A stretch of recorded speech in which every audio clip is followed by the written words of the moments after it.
Hello Golden State Warriors fans, we are here once again to bring you the latest news related to our team, and I would like to emphasize how committed we are to improving our performance to achieve great results. Before we dive into this intriguing news, I kindly request you to show your support by clicking the like button, and if you are not yet subscribed to our channel, I invite you all to join us on an exciting journey. Remember to turn on notifications so you don't miss anything.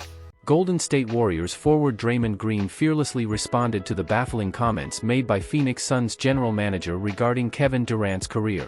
Following the Suns' embarrassing first-round series loss to the Minnesota Timberwolves, Jones stated that Phoenix is still trying to maximize Durant's potential after his 16th year in the league. Draymond Green expressed his disbelief at James Jones' comments while pointing out Kevin Durant's success with the Golden State Warriors. Jones clearly chose to overlook his experience playing against Durant in the 2017 NBA Finals, something Green was eager to remind him of during his latest podcast episode on Friday. "I was perplexed when I saw James Jones make that comment. James Jones was on a team in 2017 that lost in the NBA Finals to Kevin Durant.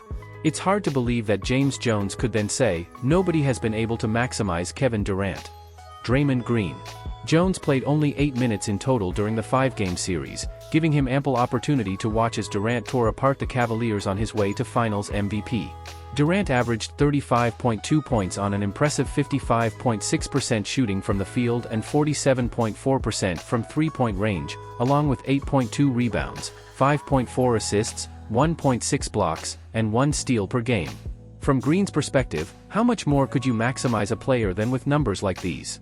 If that wasn't enough, Durant averaged 28.8 points, 10.8 rebounds, 7.5 assists, and 2.3 blocks in the finals against Cleveland, 12 months later.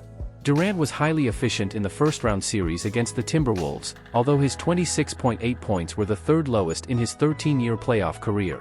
This seems to suggest that, in Jones' opinion, the Suns did not maximize the 35-year-old player in the best possible way. However, suggesting that he was never maximized is almost disrespectful to the legacy Durant has built, or at the very least, it provides an unfair expectation that he could improve at this late stage of his career. Charles Barkley's bold comparison of Isaiah Thomas and Stephen Curry has sparked debate.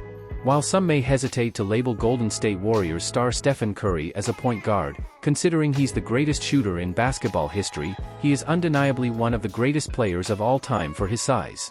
Despite standing at just 6 feet tall, Curry has revolutionized the sport. However, according to Charles Barkley, if he had to choose between two players of similar stature, he would pick Isaiah Thomas over Curry.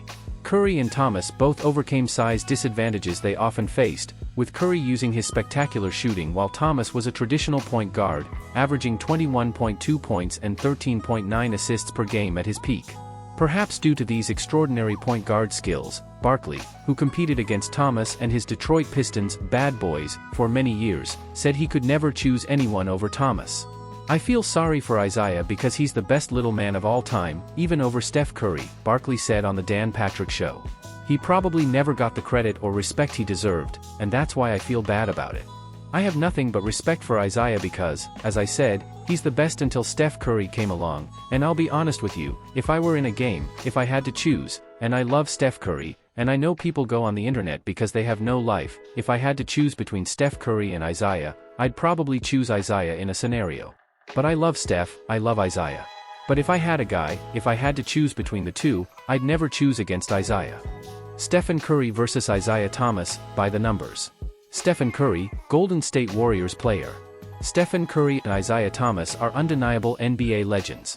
Each has won multiple championships, and unless Curry moves elsewhere in the coming seasons, both will have spent their entire careers as members of one franchise.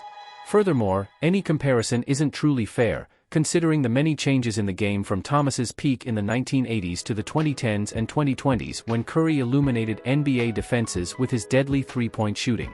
But it can be interesting to analyze their statistics and accolades, so let's dive in. In terms of trophies and individual achievements, Curry stands out.